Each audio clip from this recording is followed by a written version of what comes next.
Kuhn Review, print speaking to the blind, celebrating 40 years of audio newspaper production. Welcome to this week's edition of the National Podcast, recorded at the Bishop Briggs Media Centre by our amazing volunteers. You can get in touch with us via Facebook, Twitter or Instagram using @KuhnReview, that is @CuandReview.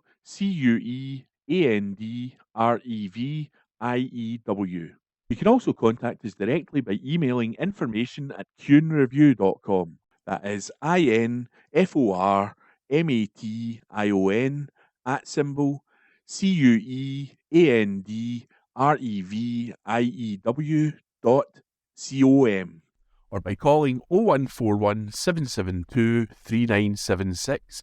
That's 0141 772 3976. This is from the National, on Friday the 2nd of August, from the news section. Anasawa, winter fuel payment cut is opportunity for Scotland. This article is written by Steph Braun.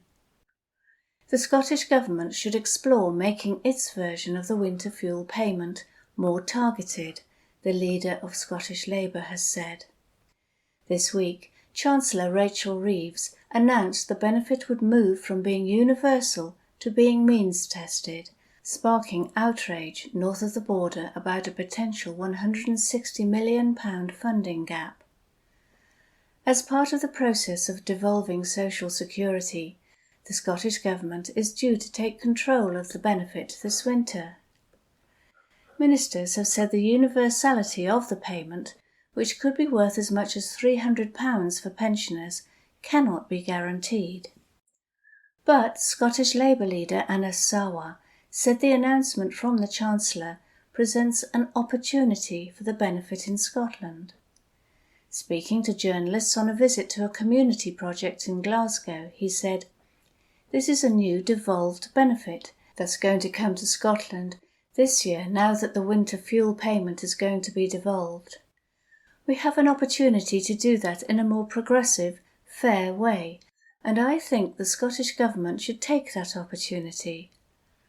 We're willing to work with them and representative charities to make sure those that need the payment, those that are going to genuinely be supported by that payment, receive that payment. I don't see the benefit in us giving a payment to those that frankly are millionaires and don't need the money at this time, when people are struggling to make ends meet and our public finances are in a difficult situation." The MSP said he was sympathetic to those on the edges of receiving the benefit who would likely lose out, adding that he would work with the Scottish Government to adjust the criteria north of the border if that was required. The Scottish Government's support for other universal benefits has been steadfast, with things such as free tuition, prescriptions and eye tests being offered regardless of economic circumstances, as well as concessionary bus travel offered to all those under 22 and over 60. That article was written by Steph Braun. This is from the National, on Friday the 2nd of August, from the news section. Doctors Without Borders pleads for protection of hospital in Gaza. This article is written by Adam Robertson. A charity is pleading for the protection of a crucial hospital in Gaza, where hundreds of people are being treated, saying there is nowhere for patients to go. In a post on Twitter, X, Doctors Without Borders posted a video explaining the importance of protecting Nasser Hospital.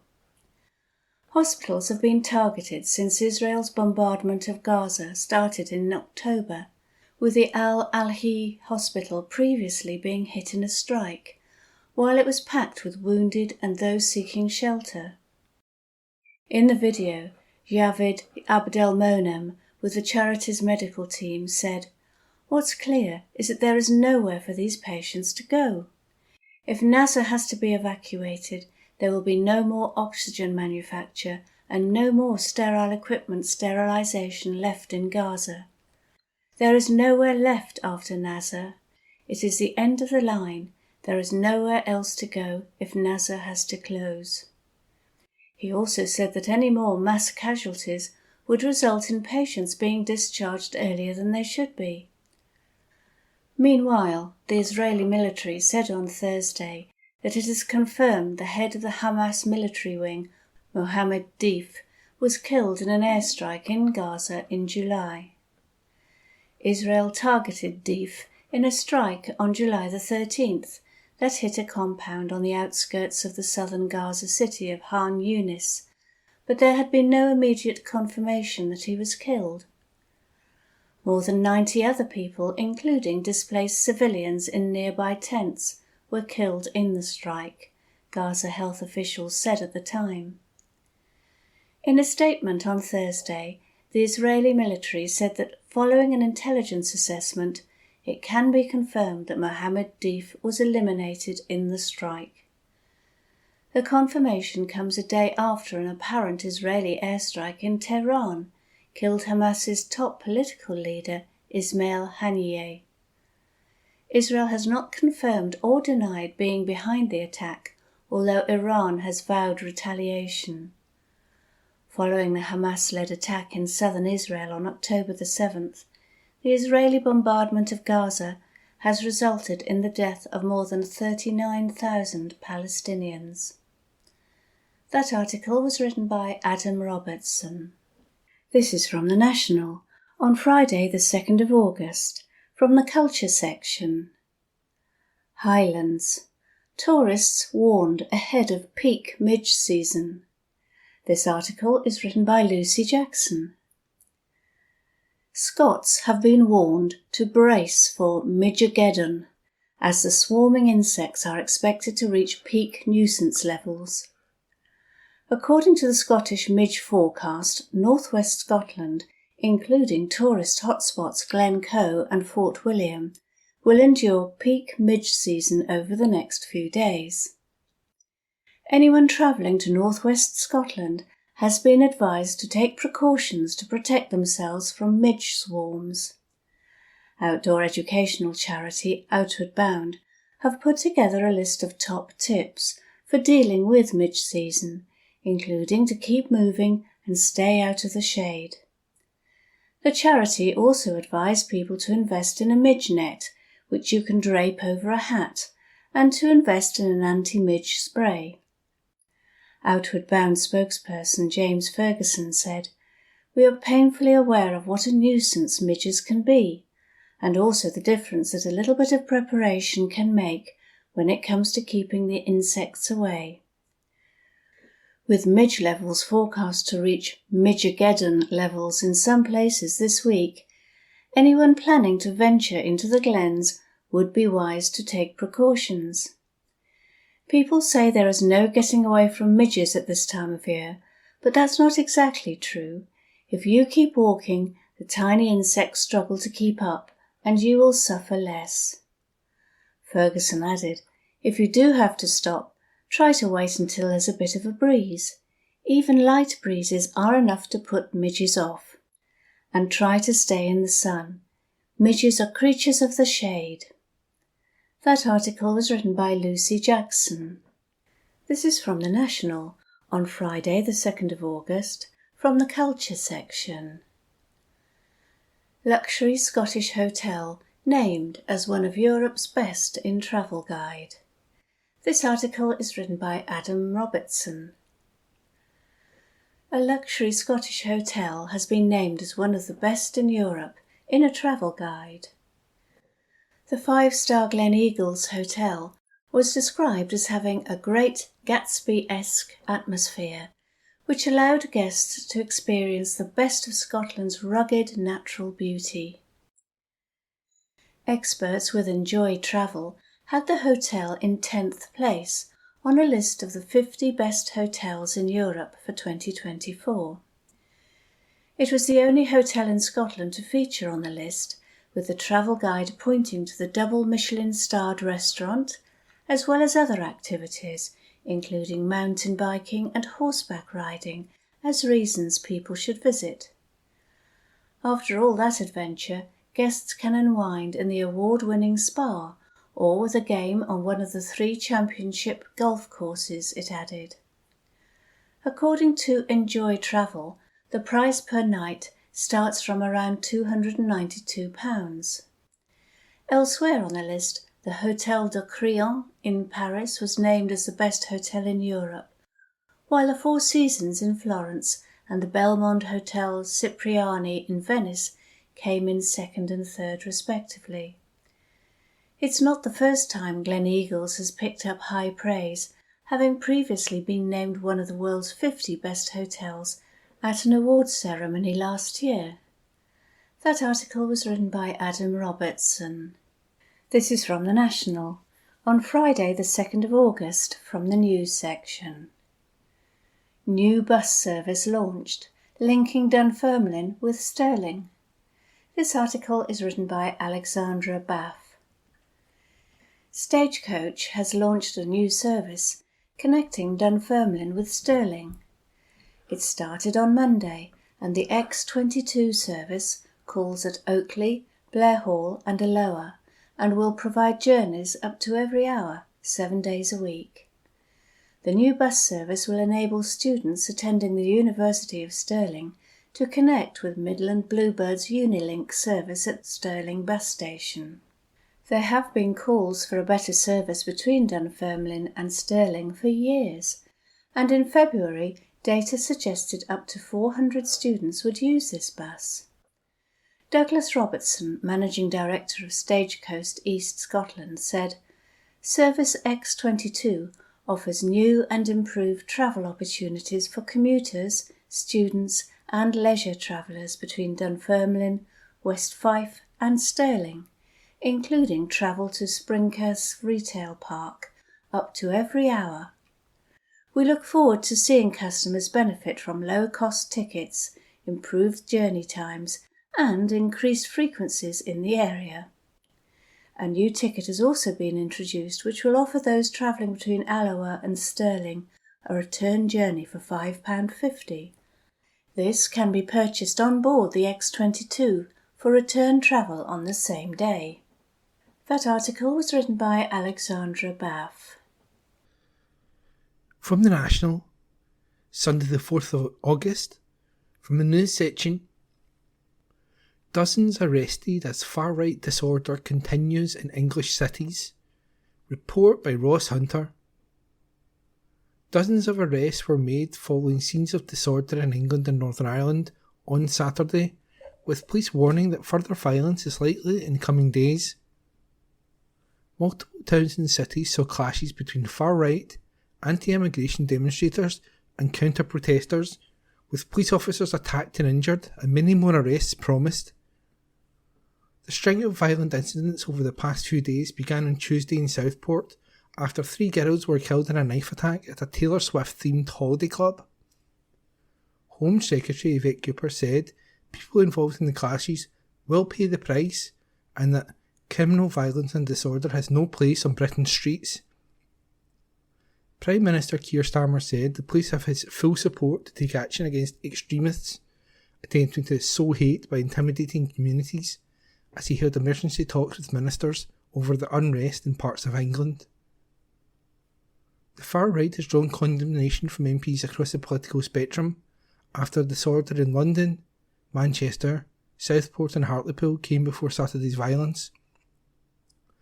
Arrests have been made across the country, with police warning of more to come once CCTV, social media and body-worn camera footage has been scoured. Justice Secretary Shabana Mahmood told ministers the whole justice system is ready to deliver convictions as quickly as possible, a Downing Street spokesperson said, which could see courts sitting for 24 hours a day, as they did for the 2011 riots, according to one report. There was violence on Saturday in towns and cities such as Hull, Liverpool, Stoke-on-Trent, Nottingham, Bristol, Manchester, Blackpool and Belfast, which saw several police officers injured. It followed a riot in Sunderland on Friday evening. Culture Secretary Lisa Nandy said anyone who attacks police should be ashamed. She wrote on X, "I cannot thank our local police enough for everything they're doing to keep people safe. They were among the first in the scene when the horrendous incident unfolded in Southport. They run into danger to keep us safe, and those who attack them should be ashamed. Northern Ireland's Deputy First Minister Emma Little-Pengelly said, "Violence is not acceptable." Northern Ireland must always be a place that protects the right to protest, the right to have a view, and to express it, she posted on X. Let's be very clear, violence is not acceptable. It never was and it is not now. No one has the right to express hate and violence. Stop it now. In Liverpool, Merseyside Police said about 300 people were involved in violent disorder on County Road, Walton, which included community facilities being set on fire. The Spellow Lane Library Hub, which was opened last year to provide support for one of the most deprived communities in the country, suffered severe damage to the ground floor. Police said rioters tried to prevent firefighters from accessing the fire, throwing a missile at the fire engine and breaking the rear window of the cab. A total of 23 people were arrested on Saturday, Merseyside Police said, including 12 arrests for the disorder in the city centre, 9 arrests for the disorder on County Road, and 2 arrests in connection with the disorder in Southport. One officer was kicked and knocked off his motorcycle by a demonstrator, another tried to kick riot shields. Assistant Chief Constable Alex Goss called the behaviour of protesters deplorable, adding, "The impact of the disorder will be devastating for the people of Walton, but I promise that we are doing everything in our power to arrest those involved and bring them to justice." Merseyside Police also said a 58-year-old man has been charged with 2 offences following the violent disorder in Southport on Tuesday. Derek Drummond of Poole Street, Southport, has been charged with violent disorder and assault on an emergency worker. He will appear at Wirral Magistrates Court on Monday, August the 5th, police said. In Hull, Humberside Police said there were 20 people arrested, 3 police officers injured, and shops looted and burned after a mob attacked a hotel housing asylum seekers. Assistant Chief Constable Mike Walker said, "The right to lawful protest is a part of democracy, which my officers upheld. However, we will not accept the senseless vandalism, antisocial behaviour and sheer violence that has been brought to our streets." Businesses were targeted in Belfast, where police mounted a significant security operation during a lengthy confrontation between anti-Islamic protesters and those taking part in an anti-racist rally at Belfast City Hall, during which fireworks and other missiles were thrown. In Bristol, police made 14 arrests because of violent disorder in the city centre, which Avon and Somerset Police described as completely unacceptable. Lancashire Police said more than 20 people were arrested and dispersal orders were issued in parts of Blackpool, Preston and Blackburn. And Staffordshire Police said 10 people were also arrested following disorder in Stoke-on-Trent. Further protests are planned for Sunday, and more trouble is likely in the coming days, police said. "We know people will try to do this again, and policing has been and will continue to be ready," says Chief Constable BJ Harrington, who speaks in public order for the National Police Chiefs Council. There are 130 extra units in place across the country, meaning almost 4,000 extra public order trained officers to deploy. So, if you're planning to cause trouble and disorder, our message is very simple: we'll be watching you. And that article was written by Ross Hunter and read today by me, Ian McKenna. From the National, Sunday the 4th of August, from the news section, exclusive. Edinburgh Council owned venue to host major arms conference. Report by James Walker. A major arms conference is set to be held in Edinburgh at a council-owned venue, the National can reveal.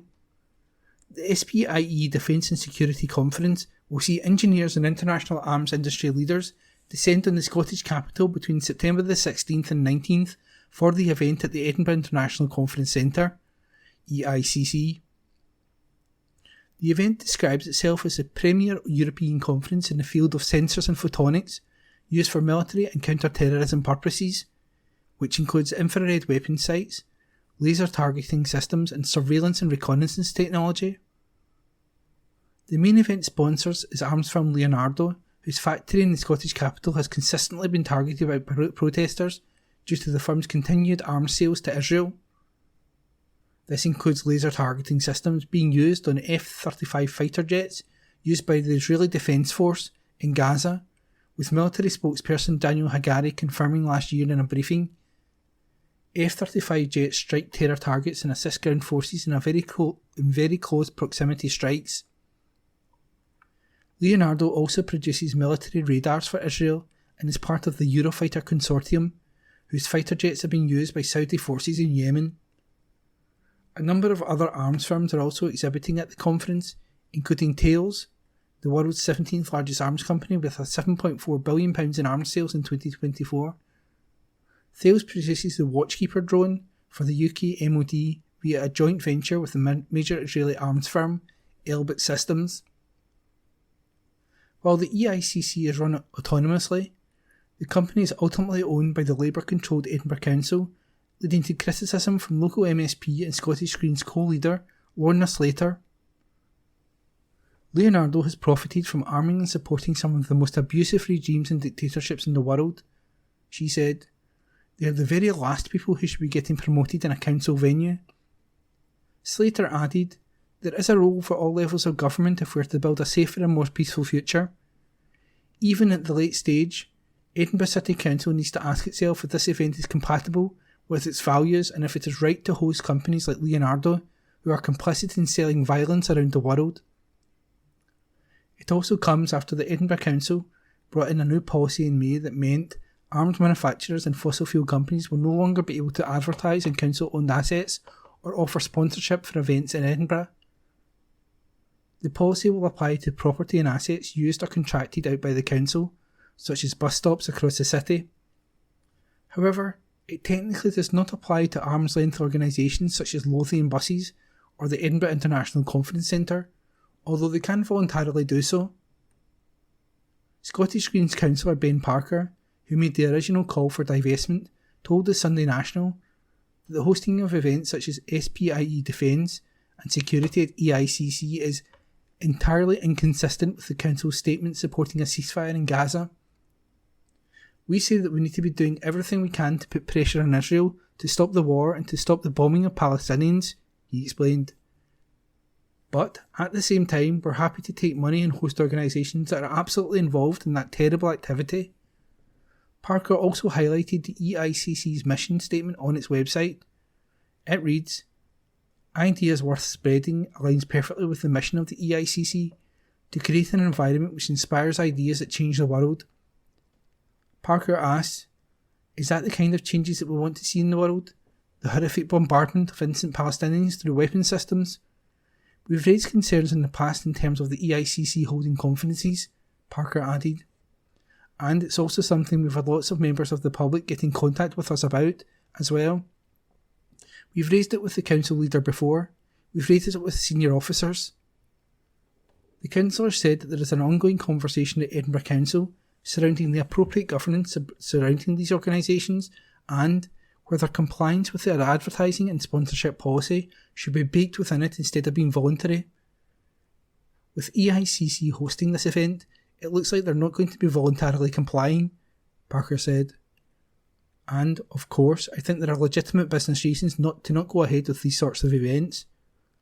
They're a security risk. We know that people will be protesting them, and they should do. That's the right thing to do. These are not the sorts of organisations they need to be doing business with. It's kind of as simple as that. Sam Perlow-Freeman, who's a researcher for the Campaign Against Arms Trade, told the Sunday National that the technology being discussed and produced by firms represented at the conference is critical to modern warfare. Photonics, optronics and sensors are all essential for targeting lasers and sensors and to identify and acquire targets, he said. It's not enough to just directly host arms fairs if there are public bodies with which the council holds sway and can set policies. It does strike me as washing their hands of it. They should use whatever power or influence they have to stop it. An Edinburgh Council spokesperson said, "This is a matter for the EICC board." An EICC spokesperson said, "The EICC hosts conferences and events for organisations from multiple industry sectors, and the venue is a space in which a broad range of discussions and points of view are exchanged."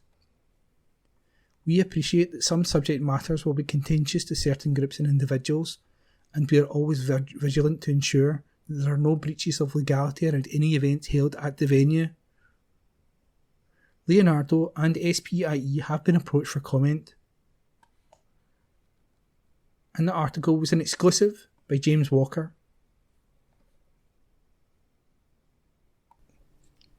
From the National, Sunday the 4th of August, from the news section. John Swinney slams unhelpful speculation after stabbing in Stirling. Report by political reporter James Walker. John Swinney has set out at unhelpful speculation after a woman was stabbed in a Scottish city. Police Scotland confirmed that a man had been arrested after the attack in Stirling, which happened on Saturday at around 8:20 p.m. The woman, aged 21, suffered a non-life-threatening stab injury and was taken to Forth Valley Royal Hospital for treatment. The alleged attacker, 29, was described by police as white and local to the area, a step not usually taken after false speculation spread on social media about the incident. Among the false claims was a post by far-right figure Tommy Robinson, who posted on Twitter/X on Saturday night that an alleged Muslim had just been involved in the stabbing of at least 3 women in Stirling. The tweet received over 1 million impressions and has led to further disinformation spread about the incident by other accounts throughout Saturday night and Sunday morning. Now, the First Minister has addressed the incident. Writing on Twitter/X, he said, "This is a serious incident, and my thoughts are with the victim. This is an isolated incident, and I have been advised it is no wider threat to the public.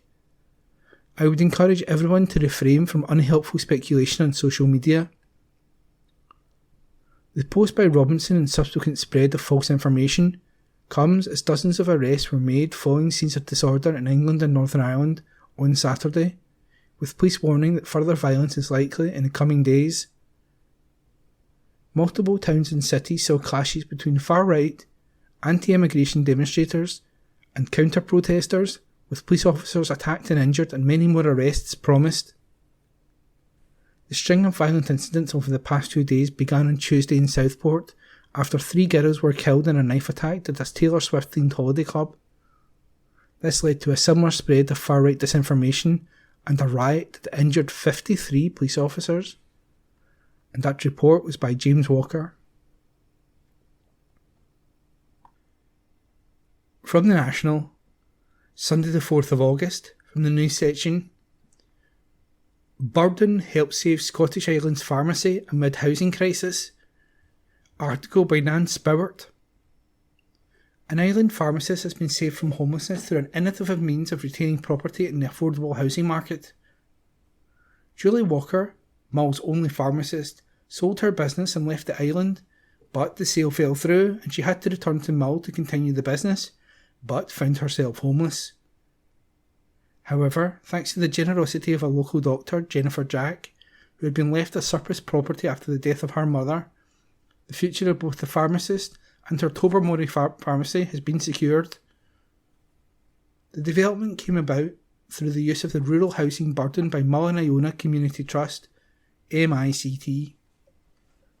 MICT was appointed as a designated rural housing body in 2014 by the Scottish Government, giving the charity legal powers to place burdens on titles of properties. The burden is a means of ensuring that the property must be lived in as a permanent home, and that MICT has the first refusal to buy it, should it be offered for sale in the future.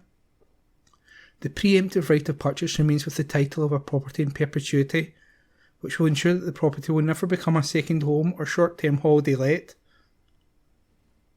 Dr. Jack, who had approached MICT when she inherited her mother's house, had read the publicity about rural housing burdens and, well aware of the housing crisis on Mull, was very keen to help. She committed to selling the property with a burden attached to a local key worker and, in addition, offered a discount of 30% below market value to ensure its affordability. It meant Walker could buy the house. "I am so happy to have a secure home of my own," she said. "I feel a weight has been lifted as housing is so hard to come by here in Mull." Sally Brunton, convener of MICT, said, We believe MICT is the first development trust to apply a burden on a property in this way without owning it. This is one of a number of exciting and desperately needed options we are pursuing to help tackle the housing crisis on our islands. We are really keen to encourage property owners to get in touch with us if they think they can help in some way, now or in the future. Helen MacDonald, MICT Housing Development Manager, has been working on promoting burdens for a number of years and explained that the organisation does not need to own a property to apply a burden, as it can be applied during conveyancing or stipulated in someone's will. She added, "While MICT has illegal powers for a decade to apply burdens, it is only recently we have been in a position to do so. We are very grateful to Ronnie McRae and his team at Communities Housing Trust for all the advice and support they have provided along the way. We are delighted with the outcome of this situation, grateful to Jennifer for her generosity, and hope Julia is very happy in her new home." And that article was written by Nan Spowert. From the National, Tuesday the 6th of August, from the news section, Belfast. Police suspect paramilitary element involved in riots. Article by Ross Hunter. Paramilitaries are suspected to have been an element in the latest rioting in Belfast. Police came under sustained attack, and the victim of a suspected hate crime is in a serious condition in hospital after violence in Belfast on Monday night. The Police Service of Northern Ireland, PSNI, said at one stage petrol was poured over a police Land Rover and set alight. Police deployed 2 attenuating energy projectiles, AEPs, with one rioter struck in the hand. A 15-year-old boy was arrested on suspicion of riotous behaviour. The latest violence began late on Monday in the same area where 2 businesses were attacked on Saturday following an anti-immigration protest. Police said attempts were made to set fire to a supermarket which had been targeted on Saturday night, but officers were able to douse the small blaze before it developed. Speaking to the media during a press conference at PSNI headquarters on Tuesday, Assistant Chief Constable Melanie Jones said she has no doubt there is a paramilitary element. She also described a difference in the disorder on Monday compared with Saturday, with younger adults appearing to be directed by older people.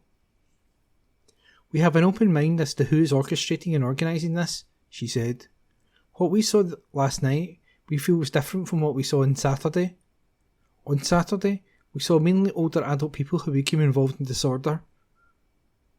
Last night it was clear to us that there was a younger element, teenagers mainly, who were involved in the disorder, but that there was an element of organisation and orchestration from what appeared to be older adults present at the scene. I have no doubt there is a paramilitary element to this, but I am not in a position to say that this is the main organiser or orchestrator of these events. However, we do keep an open mind to this, and this will be part of our investigative strategy." Staff at the shop and supporters were at the scene on Tuesday morning counting the costs. Butcher Jamal Gabez told the PA news agency, "What can we say? Nothing. It's very bad. I came from Syria to here. I didn't think I would see something like this. I'm not sure if the shop will open again if we don't have support." A smaller protest had taken place on Monday evening in Belfast city centre. In a statement on Tuesday morning, the PSNI said its officers came under sustained attack over a number of hours with multiple petrol bombs, heavy masonry and bricks thrown in their direction. Petrol was also poured over a police Land Rover and set alight. Thankfully, the occupants of the vehicle were not physically harmed and remained on duty, the force said. A member of the public, a man aged in his 50s, was taken to hospital after he was seriously assaulted in the Donegal Road and Oban Street area. Witnesses reported seeing his attacker stamp on his head as members of the public attempted to shield him from further attack. His condition is described as serious and we are treating his attack as a hate crime. Police said that, at around 5 p.m. on Monday, there was a protest and counter-protest involving approximately 40 people in the area of Ormeau Avenue. Officers attended to ensure an appropriate and proportionate policing response, they said. A window was then made of criminal damage to a family home in the Pandora Street area, with windows broken. A small group gathered at the junction of University Road / Bradbury Place before moving to Donegal Road. However, larger crowds gathered, with some masked rioters mounting attacks on officers. Jones said the disorder, violence and destruction has no place in Belfast or anywhere else across the streets of Northern Ireland. We are engaging with groups that have been affected by this disorder, and we are gathering evidence, CCTV and other footage to progress criminal investigations, she said. We are working at pace to identify offenders and make arrests. We are determined to identify those responsible and bring them to justice. Anyone who has information or who can help identify those responsible is asked to contact us on 101. DUP Minister Gordon Lyons said there is no justification whatsoever for this violence, adding that he condemns it in the strongest possible terms. I want to send my thoughts to those who have been most affected. Those affected personally and those whose business have been affected as well, he told the BBC's Good Morning Ulster programme. There is never any justification for this type of violent behaviour. There is no justification for attacking the police, and it needs to stop, and it needs to stop straight away, and I'm glad we do have united political leadership right across all parties on this in Northern Ireland. Asked about the motivation behind the original anti-immigration protest on Saturday, Lyons said legitimate concerns should be heard, but that there is no justification for violence. Certainly there are additional pressures on some public services in parts of Northern Ireland. I am aware that there has been additional pressure put in the provision of housing. Overall, across Northern Ireland that might be quite low. Around about 5% of homeless applications are as a result of those who have no accommodation in Northern Ireland. But in some parts of Belfast in particular, that number is much higher, and local communities are feeling the impact of that, he said. Of course, this is an issue which has been felt right across the UK and elsewhere. Let me be clear, that doesn't mean there is any justification for violence. If you have concerns, if you want to express those concerns, there are legitimate, peaceful and democratic ways in which you can do that. What I don't think we should do is downplay how some people are feeling about this issue. When we try to dismiss the legitimate concerns of people, it adds to the frustration that many people feel. Earlier on Monday, a meeting of Belfast City Council passed a motion to provide financial support to businesses damaged during Saturday's disorder. The Northern Ireland Assembly will be recalled later this week to discuss violent scenes after an anti-immigration protest in Belfast. 4 men linked to disorder on Saturday appeared at Belfast Magistrates Court on Monday.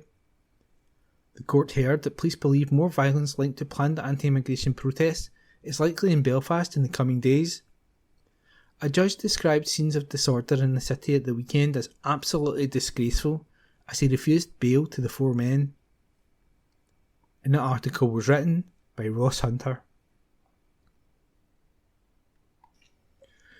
From the National, Tuesday the 6th of August, from the news section, Scottish Government spent over £630 million mitigating bedroom tax, by James Walker, political reporter. The Scottish Government has spent over £600 million mitigating the bedroom tax.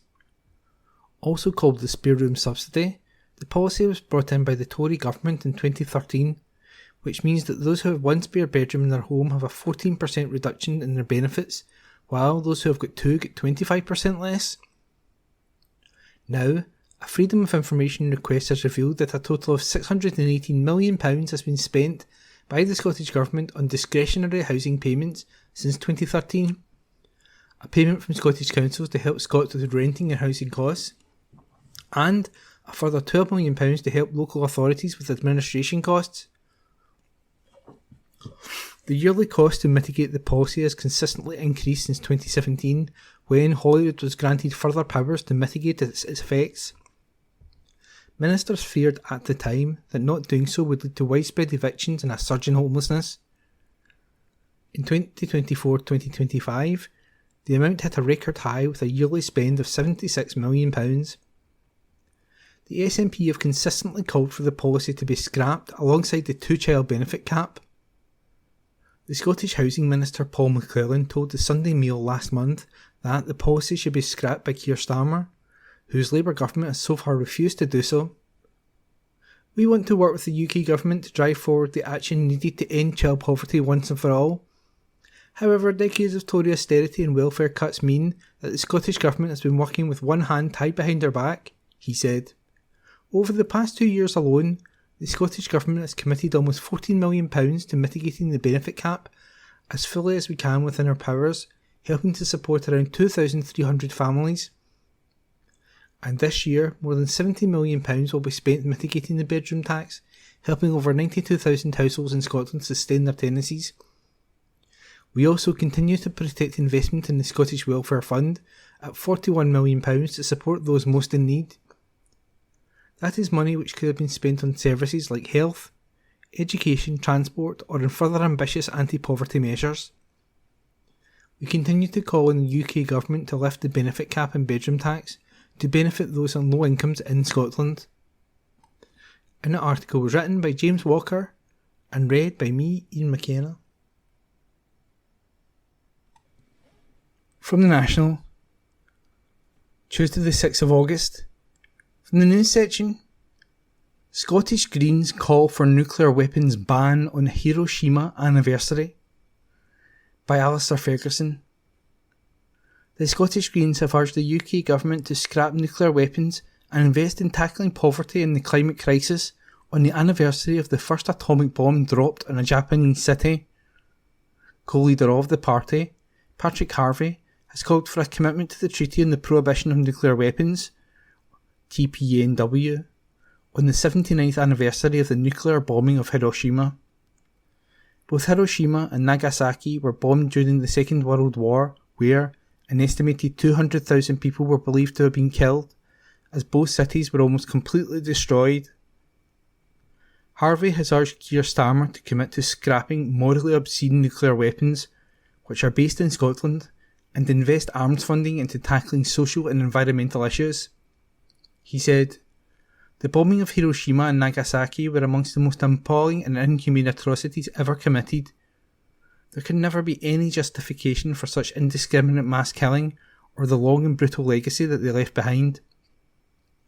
If we are to ensure we never see that kind of devastation again, then we urgently need to eliminate nuclear stockpiles." Yet it is almost 80 years later and there are far more nuclear warheads in the world than there were then, and the ones we have today, including here in Scotland, are even more powerful. It is a moral obscenity. According to the Arms Control Association, there are an estimated 12,100 nuclear warheads across the world. It is also estimated that the UK has around 225 warheads, which are mostly located on Trident submarines at Her Majesty's Naval Base Clyde in Faslane, while a reserve of nuclear bombs is also stored at Coalport and Loch Long. Figures by the International Campaign to Abolish Nuclear Weapons, ICAN, revealed earlier this year that the UK government spent £6.5 billion on nuclear weapons in the 2022-23 financial year. Harvey added, "Historically, Labour and Tory governments have been equally committed to pouring huge sums of money into these grotesque Cold War relics. Labour says they cannot afford to scrap the cruel child benefit cap or keep the winter fuel allowance for millions of pensioners, but they have a bottomless money pit for nuclear weapons. The eye-watering sums that are being poured into Trident would be far better spent lifting children and families out of poverty and tackling the climate crisis, which is the greatest security threat we face. But even if Trident had no cost implications, it would still be totally immoral to keep it. The best thing that this generation of politicians can do to honour the memory of those that were killed and protect the lives of future generations is to ensure that we finally abolish nuclear weapons for good. I truly hope that we soon see the day when Scotland can disarm our waters and join the many other nations around the world who have already signed a nuclear weapon ban. Hiroshima Day serves as a reminder of the devastating impact of nuclear weapons and is used as a time to reflect on the humanitarian consequences caused by the bombs as well as the lives lost. An article was written by Alistair Ferguson. This is from The National on Thursday the 8th of August, from the comments section. Chris Packham pens open letter to Wagamama overuse of farmed salmon. This article is written by Ross Hunter. Chris Packham has penned an open letter to a restaurant chain challenging them over their use of farmed salmon. Last month, the BBC presenter and naturalist called on Wagamama to remove farmed salmon from its menus, branding the product as an environmental disaster. A petition urging the brand, which sells Japanese-inspired Asian food at more than 170 locations in the UK, to remove farmed salmon from their kitchens, received more than 100,000 signatures. It states that the use of fish meal from West Africa and European salmon farms was putting millions of people at risk of malnutrition due to the plundering of local fish populations along the African coast. Wagamama did not respond directly, either Packham, the environmental charity Wild Fish Scotland, or campaign group Feedback, who promoted the petition. However, they did release a statement responding to the claims made by the group, noting that they would be moving away from sourcing Norwegian farmed salmon. Yet the open letter signed by Packham, Wildfish and Feedback continues to challenge Wagamama's claims and continued use of farmed salmon.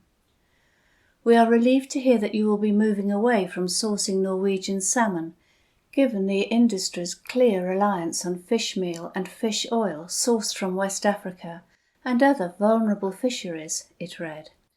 However, your proposed position to instead source farmed salmon from Scotland does not address our concerns or those of the over 100,000 people who signed our petition. We regret we still have not had any response from you to these concerns. Wagamama claimed that their salmon comes from Norwegian and Scottish suppliers that do not use feed from West Africa. Please could you provide a list of the Norwegian and Scottish companies that you have been sourcing from? We found in our Blue Empire report that the 4 big feed producers, Mowi, Skretting, Cargill and Biomar, supplied close to the 100% of the feed used in Norwegian salmon farming. All of them source fish oil from West Africa. The letter also takes issue with another Wagamama promise to only use Scottish salmon from RSPCA-approved farms.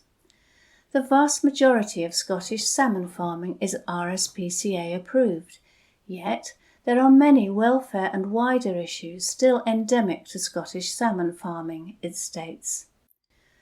As set out by Wildfish in its report, Responsibly Farmed, the RSPCA Assured Standard, which claims to be welfare-led, sets no maximum mortality threshold limit, despite mortality being a recognised indicator for welfare performance. Consequently, Scottish farms reporting as many as 74% of its fish dying in a single month are still covered by the RSPCA Assured scheme. The number of fish deaths on Scottish salmon farms has increased dramatically in recent years, doubling between 2021 and 2022, and hitting a record high in 2023 of 16.5 million farmed salmon dying prematurely on the farms. The authors state that they will be escalating their concerns to Apollo Management Group, the US private equity group which owns Wagamama. Salmon farming has faced criticism in Scotland following reports of high mortality rates in many farms and concerns about its impact on the surrounding environment, as well as native salmon populations. Figures show that between January and November 2022, there were nearly 15 million salmon mortalities in Scotland. The Canadian province of British Columbia recently promised to ban the practice following outcry from First Nations people and environmental campaigners. A Wagamama spokesperson said, "Sustainability is at the heart of everything we do at Wagamama, including how we source from and work with our suppliers. which is why all our salmon is sustainably sourced from Scottish and Norwegian fisheries that do not use feed from West Africa. These fisheries are accredited by Global GAP, the world's leading standard for seafood farmed with care. They set strict requirements for responsible seafood farming that require producers to farm with care for fish, the environment, and the people on and around the farm. We regularly ensure that all our suppliers adhere to our strict sourcing policy, as well as conducting routine audits and site visits to verify compliance, traceability, and transparency. Our current procurement process means that by the end of 2024, all future Wagamama salmon will be sourced only from Scottish fisheries, which are in addition RSPCA accredited. At Wagamama, we believe in continual improvement and are always looking to expand our sustainability goals. The part we must play as a brand is extremely important, and the small decisions we can make can create big change, and whilst progress takes time, it begins with all of us. Jessica Sinclair-Taylor, Deputy Director of Feedback, said, "Wagamama's move to Scottish farmed salmon does nothing to address the huge and systemic problems with the toxic salmon farming industry. Like their Norwegian counterparts, this is an industry plagued with mass mortalities, wasteful feeding practices, and an over-reliance on flawed certifications. If Wagamama are truly serious about treading more lightly on earth, they must take farmed salmon off the menu now." That article was written by Ross Hunter. This is from The National, on Thursday the 8th of August, from the Culture section. Scottish Highlands named as UK's best region for camping. This article is written by Alistair Ferguson. The Highlands has been named as the UK's best area for camping, according to recent research. Almost 1.2 million people regularly camp in the UK, and according to Aqua's recent study that explores which locations are the best for a summer camping holiday, the Highlands have come out on top. The study considered aspects like the number of walking trails, how many campsites there are available, the average cost to pitch a tent, and average rainfall to find the best spots to camp this year. Camping has become a popular choice for UK holidaymakers amid the cost of living crisis, as holidays abroad have become increasingly expensive. At an average cost of £56 to pitch a tent, the Highlands have become a more affordable option for many holidaymakers. It also has the third highest number of walking trails from the top 10 locations on the list, with just Hampshire and the Lake District beating it. However, the Highlands is the only Scottish entry in the top 10. So here are the UK's top camping spots: Highlands, Hampshire, Yorkshire, Northumberland, Kent, Devon, Surrey, Oxfordshire, Dorset and Lake District. That article was written by Alistair Ferguson. That concludes this week's edition of the National Podcast.